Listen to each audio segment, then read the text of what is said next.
Welcome to Not Milk Never Milk. Subscribe if you're lactose intolerant. You start by eliminating the attractants.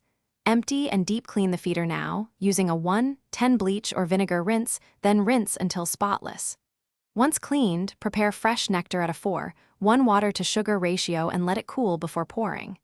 Next, place the feeder 4 to 6 feet away from flowering plants and in light shade. This reduces bee visits. You're doing this first because a clean, correctly mixed feeder in the right spot cuts bee attraction immediately. Once the feeder is in place, add physical defenses. Attach a bee guard or port reducer that only lets a hummingbird's bill through while keeping bees out. Then install a water moat or inverted bottle moat 1 to 2 inches deep on the hanger. It stops crawling insects and creates a slippery barrier. Make sure to hang the feeder away from perches or launch points 10 to 15 feet from shrubs, with about a 1-foot drop under the feeder, so bees can't easily stand and reach the ports. You finish by committing to maintenance. Check and replace nectar every 3 to 4 days in warm weather and clean the feeder weekly. This prevents fermentation that attracts bees.